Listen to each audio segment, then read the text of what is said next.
Commission গঠিত হয়েছে। এর আগেই শুনেছিলাম যে কমিশনরা তাদের রিপোর্ট দেওয়ার পরে রাজনৈতিক দলের সঙ্গে মিট করবেন, কিন্তু দেখলাম তারা আগেই বসেছেন। আমি সেটাকে সাধুবাদ জানাই। ট্রান্সপারেন্সি যত ভালো হয় ততই মঙ্গল। কিন্তু সেখানেও আমরা রাজনৈতিক দলগুলোকে কিন্তু ঐক্যমতে পৌঁছতে দেখি নাই। বিএনপি বলেছে মোটা দাগে একটা সংস্কার করে নির্বাচন যত দ্রুত সম্ভব, আবার জামাতে ইসলাম ভিন্ন প্রস্তাব দিচ্ছে। তাদের কথা হচ্ছে না, সংস্কার চলুক। এতে অবশ্য দুই দল তাদের নিজস্ব সুবিধা অনুযায়ী এই দুটো প্রস্তাব এসছে, কারণ বিএনপি মনে করছে যে যত দ্রুত নির্বাচন হবে তত দ্রুত বিএনপির পক্ষে বেশি আসন নিয়ে ক্ষমতায় যাওয়া সম্ভব হবে। আবার জামাতের হিসাব হচ্ছে যত দেরি হবে তত তারা দল গুছিয়ে নিয়ে বেশি আসন, যত সময় যাবে তাদের আসন সংখ্যা বাড়বে, আর বিএনপির যত সময় যাবে আসন সংখ্যা কমবে। সুতরাং এই দুই হিসাব নিকাশ থেকেই দুটো দল দুই রকম প্রস্তাব দিচ্ছে। অর্থাৎ জাতীয় স্বার্থের ব্যাপারে কিন্তু আমরা এখনো রাজনৈতিক দলগুলোকে এক প্ল্যাটফর্মে আসতে দেখি নাই।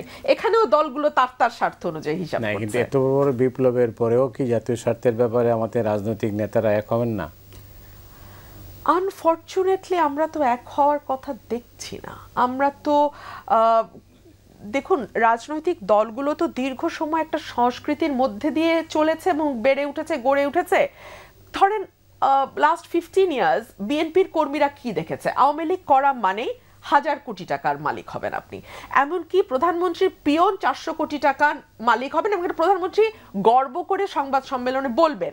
একটা কালচার, তাই না? Political culture. এটা যেই বিএনপির কর্মী দেখেছে সে তো উদ্গ্রীব হয়ে আছে যে আমি ক্ষমতায় কবে যাব, গেলেই তো আমি এই 400 কোটি টাকা মালিকটা হতে পারি। এই আমলে 400, পরের আমলে নিশ্চয়ই এটা 1200 কোটি টাকা হবে। সুতরাং এই কালচারের মধ্যে দিয়ে যেই দলগুলো গেছে, দীর্ঘ সময় থেকেছে, তারা আসলে কার? কোনটা? দেশটা আসলে কার? দেশটা আসলে সবচেয়ে অসহায় জনগণের, যাদের কোনো সে নাই, যাদের কোনো রাজনীতির মানে হিস্সা নাই, যাদের কোনো উপায়ও নাই। দেশটা আসলে তাদের। কিন্তু মালিক যদি তারাই হয় তাদেরকে তো ক্ষমতা দিতে হবে।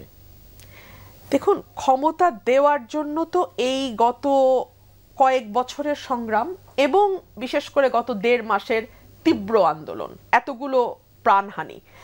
কিন্তু মুশকিল হচ্ছে যখন কাজের ক্ষেত্রে যাই তখন আসলে খুব বেশি পরিবর্তন দেখি না। দেখুন মতি ভাই, আমরা পলিটিক্যাল কালচারের পরিবর্তন চাই, আমরা গোটা রাজনীতির পরিবর্তন চাই, কিন্তু আমরা কি যার যার দলের ব্যাপারে এই কথাগুলো তুলছি?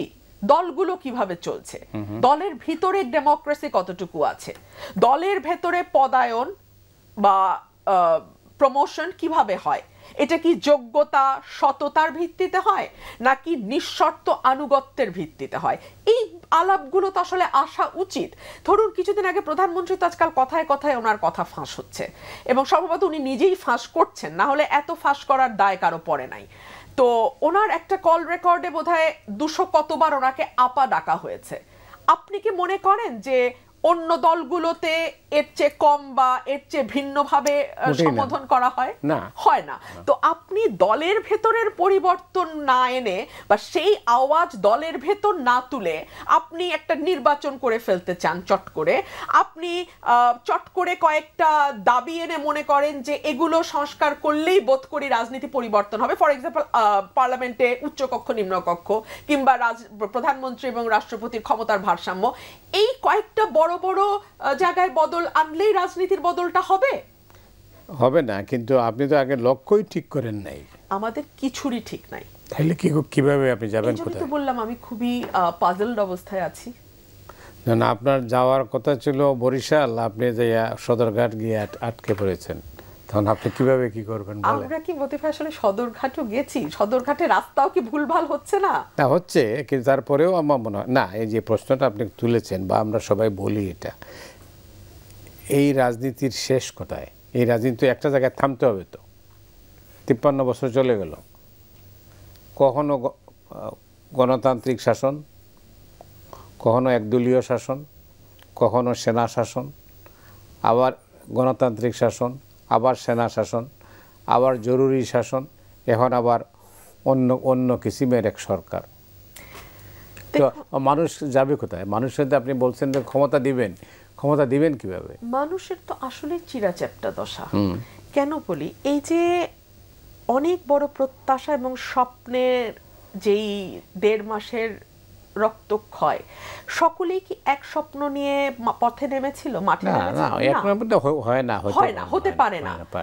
কেউ কারো স্বপ্ন ছিল যে আর কিছু দরকার, আমার জিনিসের দামটা কমুক, সিন্ডিকেটটা বন্ধ হোক, আমি 15 টাকা পার একটা ডিম আমি খেতে পারবো না, আমার বাচ্চাকে আমি অর্ধেকটা ডিম না একটা গোটা আস্ত ডিম খাওয়াতে চাই, এটা ছিল তার স্বপ্ন। আরেকজনের স্বপ্ন ছিল আমি সততার সঙ্গে চাকরি করতে চাই, আমার কোনো রাজনৈতিক পরিচয় বা লেবাস যেন নিতে না হয় চাকরিতে। আরেকজনের হয়তো স্বপ্ন ছিল আমি বিশ্ববিদ্যালয় মেধার ভিত্তিতে পড়তে চাই।